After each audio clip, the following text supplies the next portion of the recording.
Bismillahirrahmanirrahim. Assalamualaikum warahmatullahi wabarakatuh. Pemirsa channel terpilih MTA TV dimanapun Anda berada, alhamdulillahirrabbilalamin. Segala puji dan rasa syukur kita hanya kepada Allah Subhanahu wa Ta'ala. Di kesempatan kali ini kita dapat bersua kembali dalam program klinik kita. Kita akan berbincang seputar kesehatan tentunya. Dan silakan untuk Anda saudaraku yang semoga juga senantiasa diberikan kesehatan, dan kalaupun ada yang sakit juga semoga diberikan kesembuhan. Dan untuk Anda yang ingin bertanya nanti di line telepon di 0271 6793000 ataupun di SMS dan WA di 08112553000. Dan di kesempatan kali ini kita akan berbincang, berdiskusi tentang pencegahan penyakit TBC pada anak. Apa itu TBC, kemudian faktor penyebab, penyebarannya, lalu bagaimana gejalanya dan bagaimana cara pencegahannya. Saat ini kita telah bersama dengan Dr. Setiabudi Santoso. Assalamualaikum warahmatullahi wabarakatuh, dokter. Waalaikumsalam warahmatullahi wabarakatuh. Sehat, dokter? Alhamdulillah sehat. Alhamdulillah sehat ya, dan semangat tentunya. Kita akan berbincang seputar TBC dan langsung silakan Ustadz untuk materinya di kesempatan kali ini, dok. Iya. Assalamualaikum warahmatullahi wabarakatuh. Ya, nanti pada bulan Desember itu, bulan Maret ini, tanggal 24 itu ada namanya peringatan Hari TBC Sedunia. Maka bulan Maret ini saya isi tentang TBC, terutama TBC pada anak, karena saya mendapat materi dari IDAI itu tentang TBC pada anak. TBC ini meresahkan dunia karena penderitanya hampir 10 juta di dunia itu. Kemudian diperkirakan kemarin itu tahun 2001 itu ada sekitar 6 jutaan di dunia yang menderita TBC. Nah, di Indonesia ini ternyata termasuk kedua ketiga dari seluruh dunia tadi. Artinya nomor 1 di India, nomor 2 di Cina, nomor 3 di Indonesia. Jadi Indonesia itu banyak penderita TBC yang mungkin belum terdeteksi ya. Diperkirakan ya 1 jutaan penduduk Indonesia ini menderita TBC, dan mungkin juga setiap tahun bertambah. Diperkirakan tahun ini dengan tahun kemarin itu bertambah 17% itu. Jadi meningkat, yang kemarin itu sekitar 800-an, sekarang menjadi 900 lebih. Dan sepertiganya atau ya mungkin bagian besar adalah anak-anak. Maka pada siang hari ini saya terangkan tentang TBC anak. Yang pertama perlu kita pertanyakan, apa itu TBC ya. TBC. Orang mengatakan TBC, yang sering orang mengatakan flek paru-paru ya. Flek paru-paru itu penyakit pada anak atau pada orang tua yang dilihat dari batuk ya, terutama kalau sudah lebih dari 2 minggu. Kalau batuk hanya sehari 2 hari mungkin penyebabnya karena ya istilahnya flu, influenza atau virus biasanya. Tapi kalau sudah 2 hari biasanya dari kuman. Kalau sudah lebih dari 2 minggu biasanya TBC. TBC ini bukan penyakit keturunan ya. Walaupun kita lihat di mungkin masyarakat, di suatu rumah tangga itu yang namanya bapak TBC, anaknya juga TBC, cucunya juga TBC, tapi seolah-olah kan keturunan. Padahal enggak. Padahal penyebabnya karena tertular ya. Dalam rumah tangga itu terjadi ketularan sehingga kumannya beredar di rumah itu. Apalagi rumahnya kecil, penduduknya padat, kemudian juga ya istilahnya tidak banyak longgar, akhirnya menyebabkan mudahnya penularan TBC. TBC ini penyebabnya adalah kuman ya. Bisa dilihat dengan mikroskop. Beda dengan COVID-19 kemarin, itu virus. Itu mikroskop tidak bisa melihat. Bisanya pakai mikroskop elektron mungkin. Tapi kalau biasa saja tidak. Tapi kuman ini bisa dilihat ya di mikroskop biasa itu ya, di puskesmas terutama itu nanti bisa terlihat di itu gambarnya seperti itu. Jadi ada panjang-panjang itu dalam mikroskop.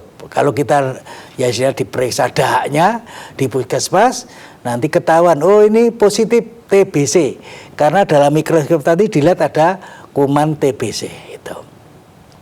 Nah sekarang anak-anak kenapa tertular ya? penularan pada anak terutama dari penderita TBC yang aktif ya, mungkin bapaknya, mungkin neneknya, mungkin pembantu yang mengasuhnya itu. Di sekitar situ ada yang TBC aktif ya, TBC yang BTA positif ya, sambil batuk, sambil meludah, sambil bersin, sambil ya itu mengeluarkan TBC yang di udara itu bebas, kemudian dihirup oleh anak-anak itu. Sehingga anak-anak tertular oleh orang tua atau orang dewasa atau ibunya atau neneknya atau dalam rumah tangga itu. Kalau ada satu orang yang TBC aktif ya, TBC yang BTA-nya masih positif, maka bisa menularkan sekitar 10-15 orang di sekelilingnya gitu. Jadi itu penularannya. Cara penularannya adalah droplet itu percikan jasad terkena pada saat kita batuk ya. Bersin, bicara, tertawa, bernyanyi. Itu kalau ada orang menyanyi kemudian tertawa, bicara padahal dia BTA positif, dia namanya TBC aktif, itu bisa menularkan kepada yang lain. Kumannya tadi memang istilahnya tersimpan di paru-paru, tapi pada saat batuk droplet tadi mengeluarkan keluar dari paru-paru, kemudian menimbulkan penularan ke tempat yang lain itu. Apakah setiap kuman yang masuk ke dalam tubuh itu pasti membuat sakit? Ya. Jadi kalau ada orang kena TBC tadi tertular oleh orang yang batuk, bersin di TBC, apa langsung sakit? Belum tentu. Bisa tetap sehat. Penyebabnya karena sudah ada imunisasi, sudah ada kuman yang dimusnahkan oleh kekebalan pertahanan tubuh ya. Misalnya begitu anak lahir kemudian imunisasi BCG, dia sudah punya kekebalan tubuh. Itu. Kemudian juga ada yang orang ya misalnya dekat kemudian kekebalan tubuh tumbuh itu biasanya tetap sehat walaupun tertular oleh kuman TBC. Tapi yang berikutnya ada yang TBC laten ya. TBC itu tidak menimbulkan gejala, tidak manifest ya, tidak ada batuk, tidak ada pilek, tetapi karena ada sistem pertahanan tubuh sehingga gejalanya tidak keluar. Itu yang namanya TBC laten itu.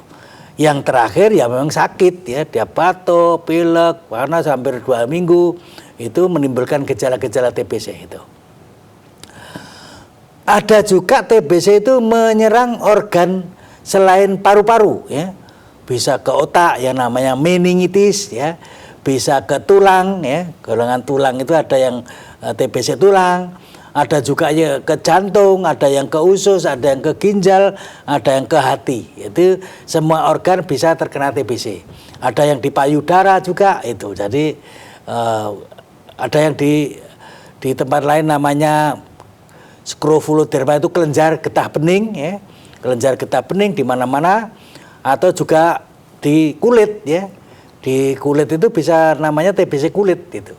Jadi walaupun TBC itu pusatnya di paru-paru, tetapi bisa kemana-mana ke seluruh tubuh ya, yang masuk ke dalam badan lewat paru kemudian ke seluruh tubuh bisa ke mana-mana.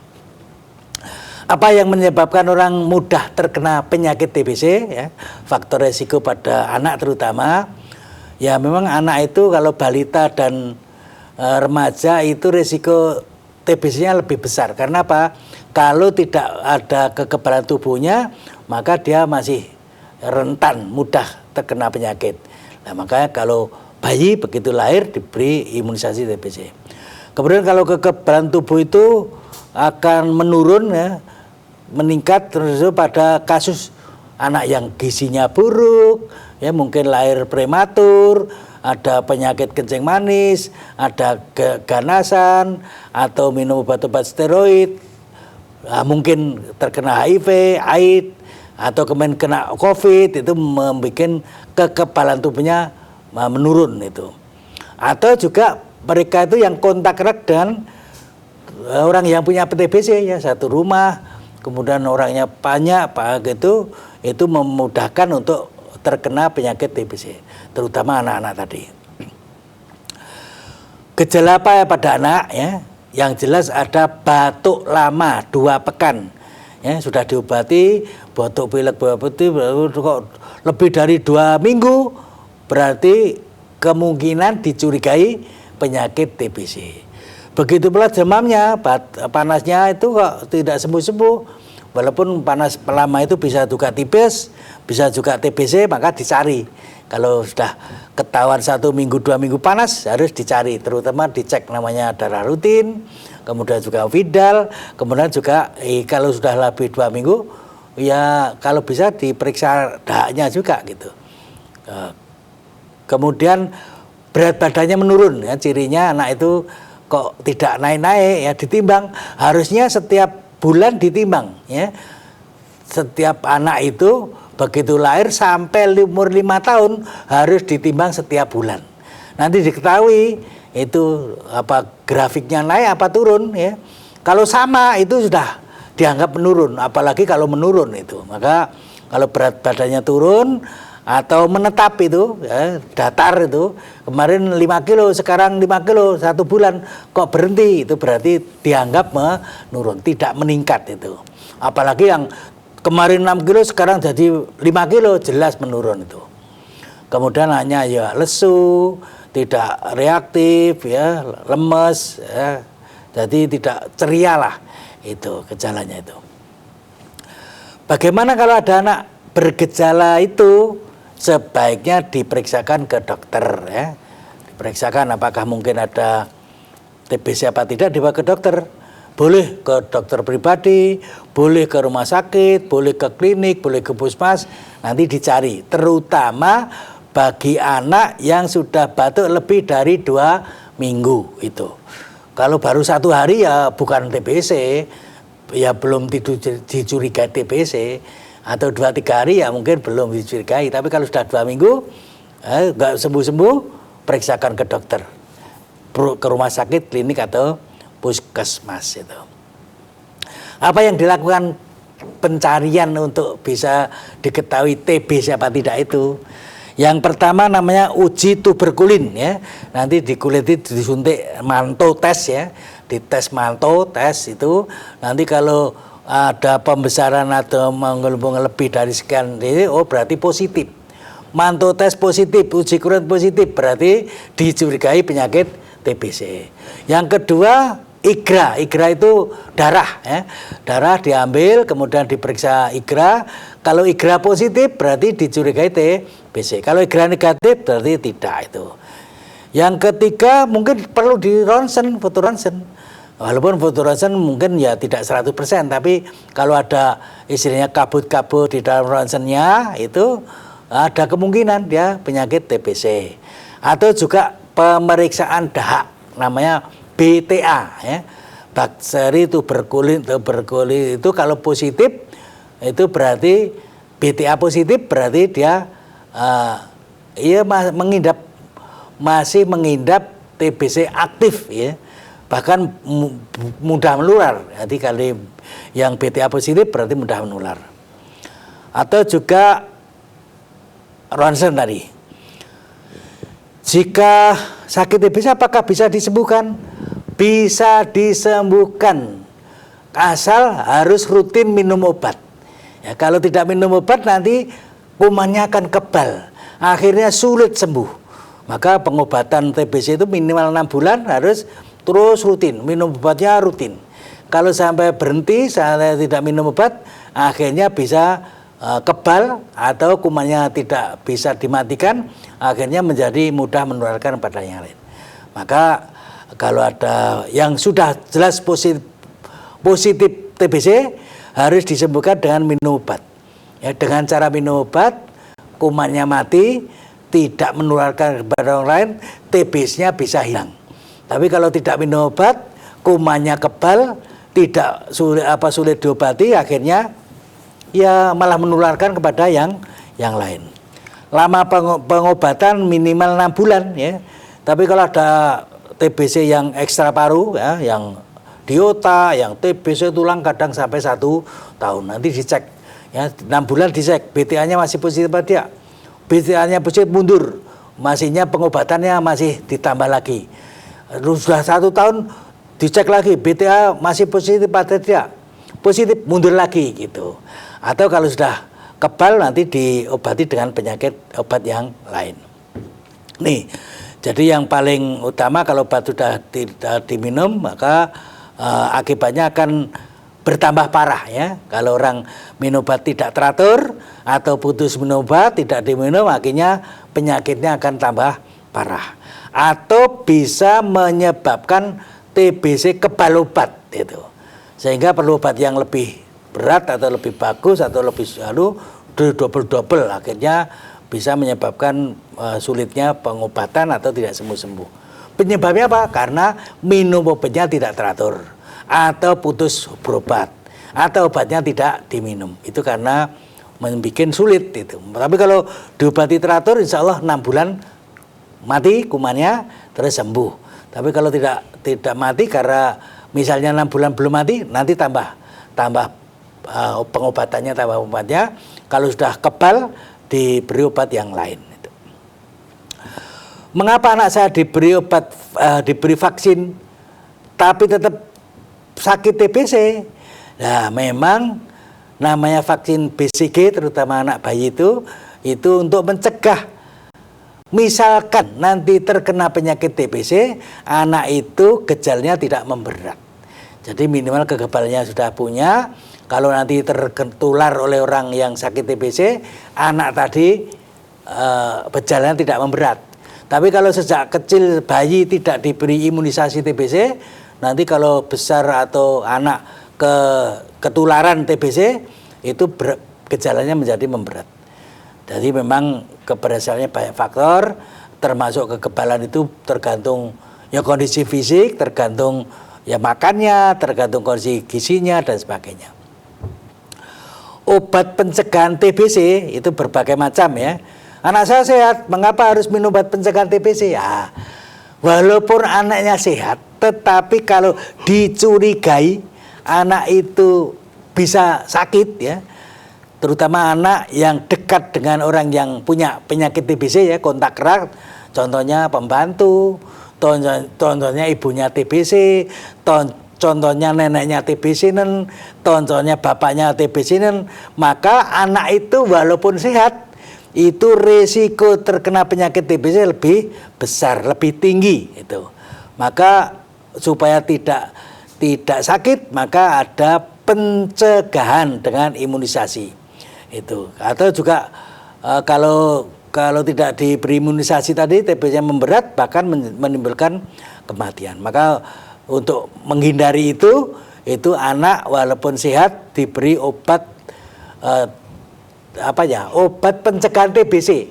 Walaupun anaknya sehat, tapi karena ada saudara, ada bapak, ada ibu, ada orang tua, ada pembantu yang TBC, maka anaknya diberi minum obat pencegahan. Nah, segera ke dokter, nanti anak itu akan pengasuh anak itu dinyatakan sakit TBC, maka harus dilakukan obat pencegahan ya. Jika sakit TBC segera diberikan obat TBC, kalau tidak sakit diberi obat pencegahan. Jadi kalau jelas ibunya, pembantunya, bapaknya, orang tuanya, neneknya sakit TBC, anaknya diperiksakan. Kalau sakit diobati obat TBC. Kalau tidak sakit diberi obat pencegahan. Obat pencegahan. Ini salah satu contoh, namanya Kiara ya, ini nama samaran, usianya 14 tahun, ibunya sakit TBC. Ya, anak mendapat obat pencegahan TBC. Ya, kemudian kalau dia sesak napas dan demam maka dilacak itu. Ini paru-parunya dilihat begitu juga. Obat pencegahan ada 3 macam ya, 3 macam. Obat pencegahan penyakit TBC anak-anak yang perlu diberi obat, ada yang diberi 1 macam obat diminum tiap hari selama 6 bulan. Jadi pengobatannya 1 macam diminum terus setiap hari satu sampai 6 bulan. Itu namanya obat pencegahan anak diberi obat A. Ada lagi yang diberi obat A dan B, 2 macam obat. Itu diberi 2 macam obat diminum setiap hari selama 3 bulan. Jadi kalau 2 obat ya, A dan B tiap hari itu diminum selama 3 bulan. Ada juga yang diberi obat A dan B diminum seminggu sekali selama 3 bulan. Jadi ada 3 macam obat pencegahan. Ada yang diberi 1 macam aja terus diminum tiap hari selama 6 bulan, itu obat pencegahan. Yang kedua diberi 2 macam tiap hari 3 bulan. Ada juga yang 2 macam diberi seminggu, diminum seminggu selama 3 bulan. Itu obat penyakit ini, obat pencegahan ini kalau diminum secara teratur, secara tuntas nanti akan menimbulkan perlindungan ya. Paling tidak ada sekitar 60-80% tidak sakit itu. Karena tadi orang tuanya sakit atau neneknya sakit atau ibunya sakit atau pembantunya sakit yang sering gendongi, dia tidak sakit gara-gara diberi obat pencegahan. Tapi kalau tidak diberi obat nanti ya sakit gara-gara ketularan itu. TBC pada anak apakah menular? Anak yang sedang sakit TBC itu ringan, itu tidak menular. Kalau ringan. Tapi yang berat itu adalah kalau dia sakit TBC berat menular atau hasil pemeriksaan dahaknya positif ya, BTA tadi, anak dicek dahaknya kok BTA positif, berarti menular itu. Atau gambaran ronsen dadanya ada kelainan yang luas ya, di ronsen ternyata ronsennya ya buram atau itu, maka bisa menular. Atau juga pada remaja, bisa juga pada orang yang lebih muda itu. Kemudian urin anak saya berwarna kemerahan setelah minum obat TBC, apakah normal? Normal. Jadi jangan takut kalau nanti kita diberi obat TBC terus kencingnya kemerahan, itu bukan penyakit atau bukan bahaya. Memang salah satu obat itu menyebabkan warna cairan menjadi merah ya, keringatnya atau pipisnya itu kemerahan. Harus diwaspadai jika urin anak tadi berwarna teh pekat ya, atau matanya berwarna kuning. Jadi kalau matanya berwarna kuning atau kencingnya merah nggak apa-apa, tapi kalau seperti teh agak gelap itu perlu diperiksakan. Vaksinasi apa yang untuk mencegah penyakit TBC? Vaksin BCG adalah efektif untuk TBC yang berat pada anak itu. Ya, pada anak-anak diberikan vaksinasi TBC. Waktu yang terbaik untuk minum obat TBC adalah saat perutnya kosong ya. Kira-kira 1 jam setelah makan ya. Paling cepat saat perutnya kosong atau paling cepat 1 jam setelah makan. X-ray dada pada akhir pengobatan apakah perlu dilakukan? Bisa ya, bisa tidak. Apakah perlu di ronsen apa tidak? Tergantung. Ya, tergantung kondisi pasien, gambaran foto ronsen pada saat awalnya. Kalau misalnya awalnya gelap banyak ya mungkin perlu. Tapi kalau awalnya ya tidak begitu gelap, kemudian mungkin hanya ya BTA positif ya tidak itu. Yang paling utama nanti BTA. Nanti yang menentukan adalah dokter perlu di ronsen apa tidak. Jadi mudah-mudahan ini di Indonesia di Azam tahun 2030 ditargetkan untuk eliminasi TBC di Indonesia. Artinya mudah-mudahan untuk tahun 2030 sudah tidak ada TBC di Indonesia, terutama anak-anak, untuk mendapatkan pengobatan dan pencegahan secara benar. Ya, ayo kita bersama-sama akhiri TBC, Hari TBC Dunia. Ya, saya kira itu saja yang saya sampaikan pada siang hari ini. Ya, baik, demikian dari penjelasan yang banyak juga dari beliau, Dr. Setia Budi Santoso, tentang TBC, dan ini menjadi perhatian untuk kita semuanya. Dan silakan untuk Anda saudaraku yang nanti ingin bertanya di line telepon di 0271 679 3000 ataupun di SMS dan WA di 0811 255 3000. Kita akan kembali nanti di sesi yang kedua setelah pariwara berikut ini.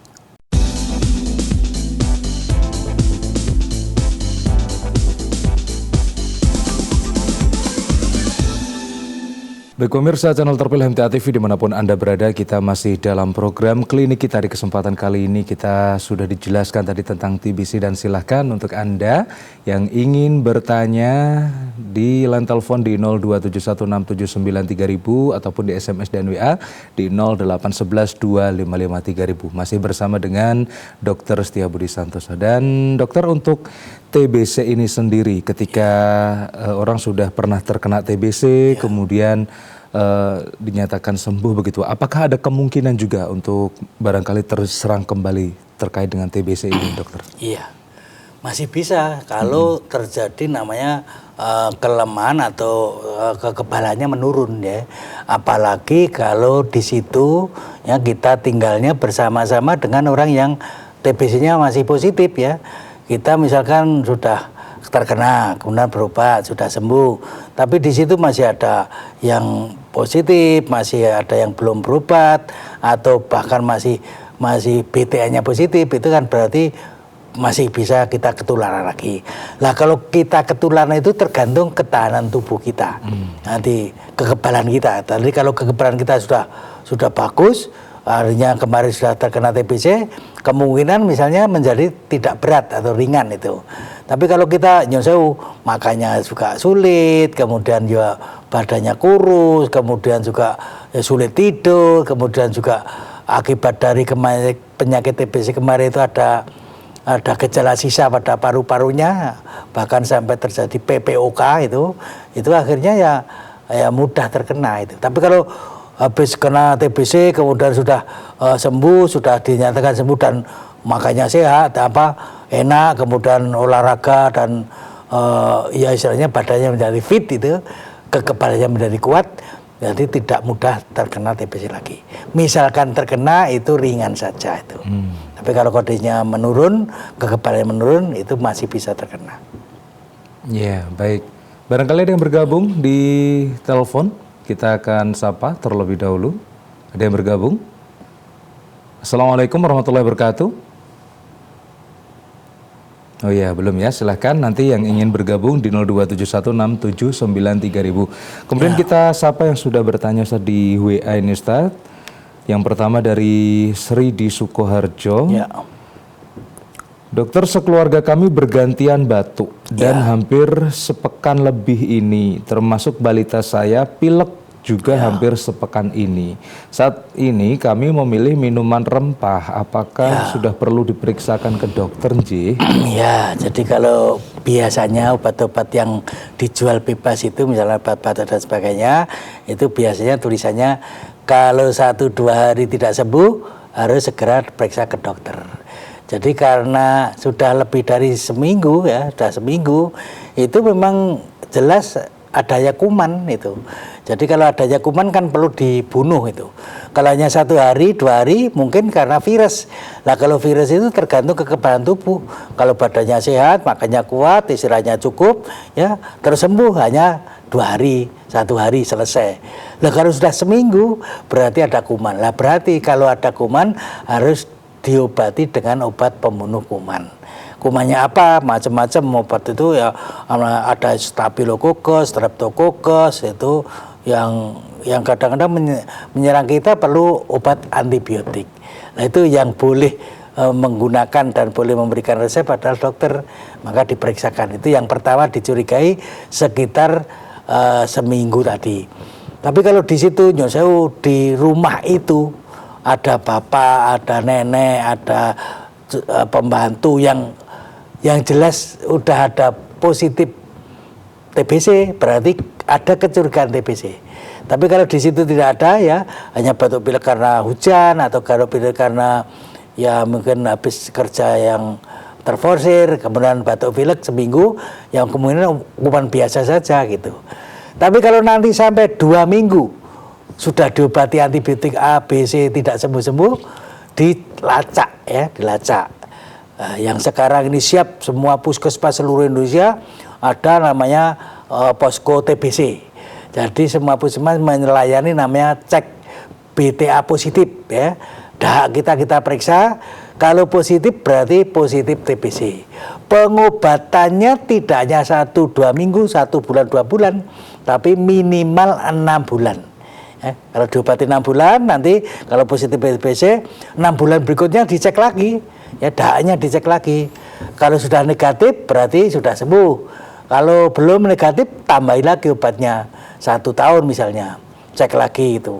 Kalau kebal lagi diganti obat macam-macam gonta-ganti.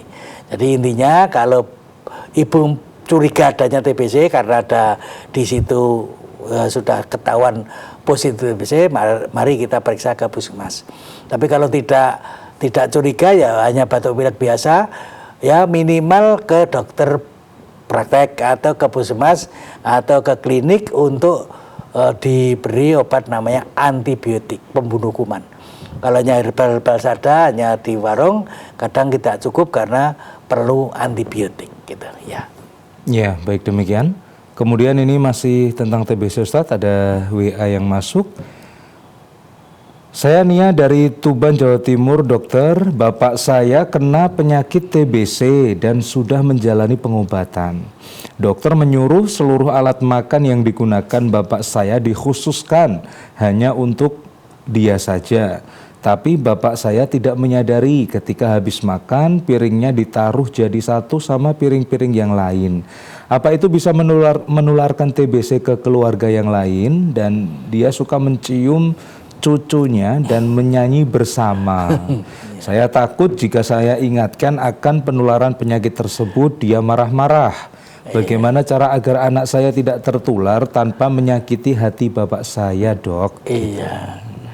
Apalagi cucu, si anak, bayi-bayi itu mudah ketularan karena kekebalannya masih lemah itu.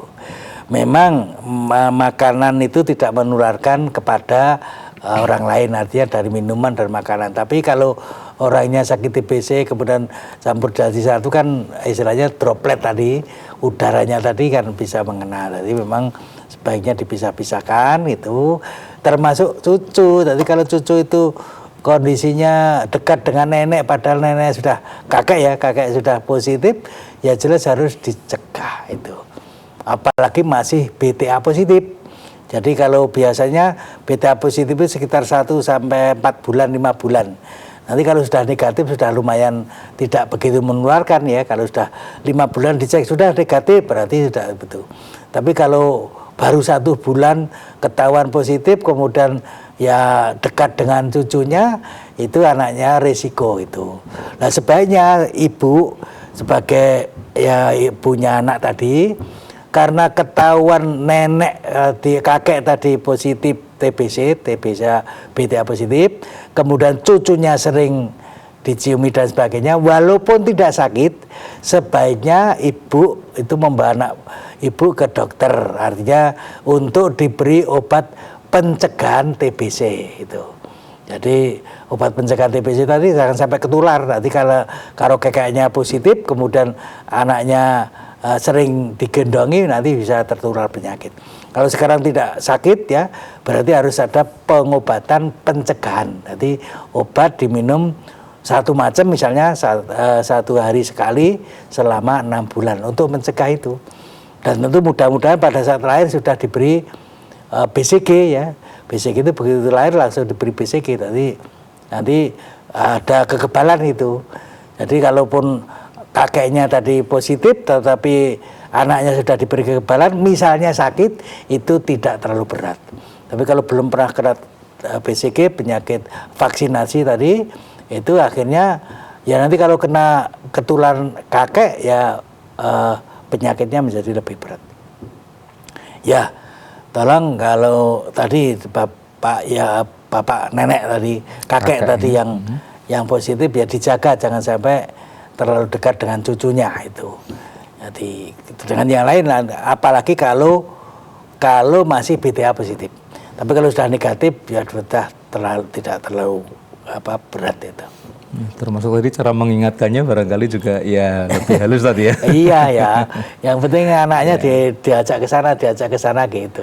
Ya baik, demikian ya Nia dari Tuban, Jawa Timur. Dan juga pelajaran dari COVID kemarin kan mestinya pakai masker. Jadi masker ini tetap berguna sekali. Itu selalu pakai masker, itu cuci tangan, itu ada protap kesehatan itu. Iya, dan itu juga sudah menjadi sebuah kebiasaan. Iya, sekarang sudah biasa ya, kemarin. Ya, baik. Ya, kemudian barangkali ada yang ingin bergabung, boleh ya, masih ada waktu ini di line telepon di 02716793000. Kita lanjutkan kembali di WA ini Ustadz dari Ari di Boyolali. Dokter, saya langganan masuk angin. Ya. Kalau masa pergantian musim, apakah ini pertanda daya tahan tubuh saya ini lemah ya dokter? Gitu. Wah, saya tidak tahu masuk angin itu apa, karena hampir semua penyakit dulu itu masukkan golongan masuk angin. Nanti kayak yang namanya orang mencret masuk angin, namanya batuk pilek masuk angin, yang namanya orang ya istilahnya apa ya, hilang kesadarannya itu angin duduk, itu tadi masuk angin itu definisinya banyak.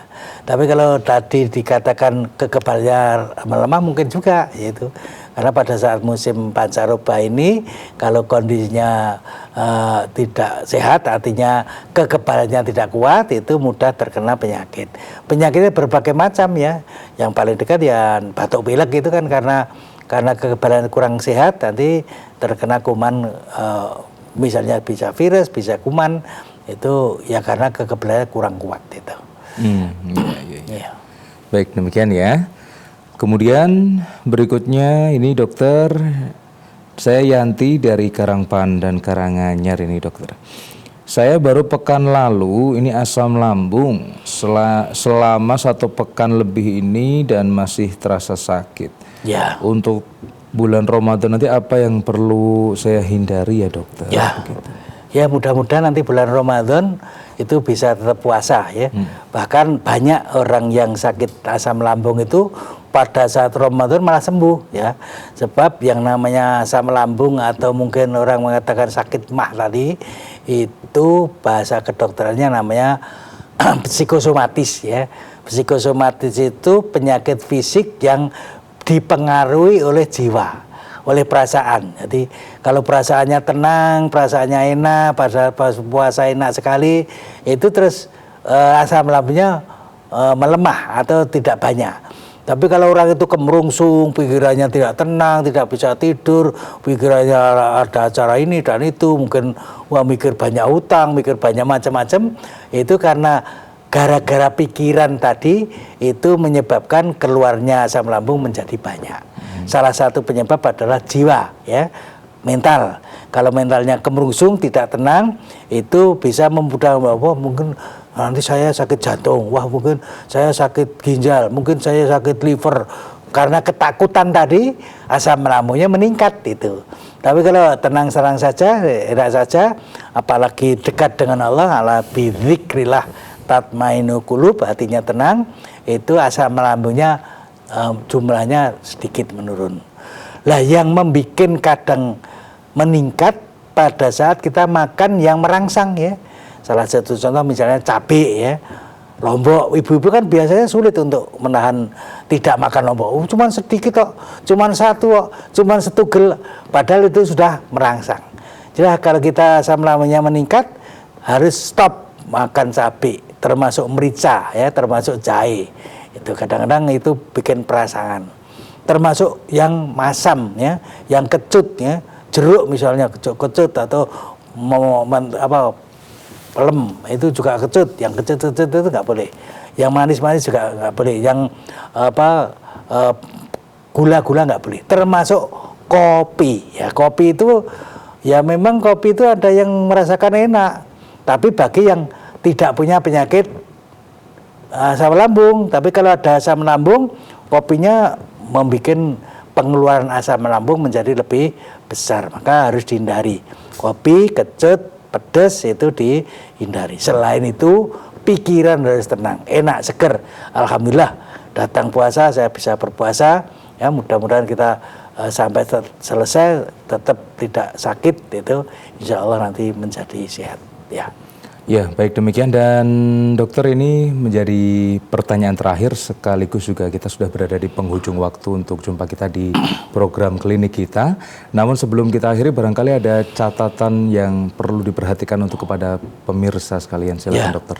Jadi untuk pencegahan penyakit TBC ini kita harus waspada, terutama kalau dalam satu rumah tangga tadi ada yang punya penyakit TBC, ada yang positif ya, mungkin bapak, mungkin ibu, mungkin kakek, mungkin nenek, mungkin pembantu, ada yang positif, berarti semuanya harus hati-hati. Rumah yang istilahnya padat penduduknya, sedikit istilahnya mungkin hawa, artinya cenderanya sedikit, kemudian juga lembab, itu memungkinkan kuman TBC itu menjadi mudah menular. Jadi kalau rumah tangga memang yang paling bagus itu ya rumah itu besar ya, hawanya enak, seger dan sebagainya. Kemudian juga udara itu masuk keluar dengan enak.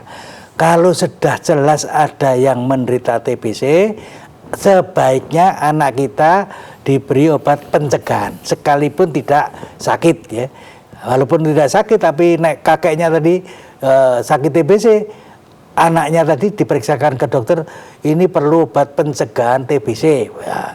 Ada yang obat itu satu macam diminum setiap hari selama 6 bulan, itu pencegahan. Ada juga yang diberi obat 2 macam, diberi obat diminum tiap hari selama 3 bulan.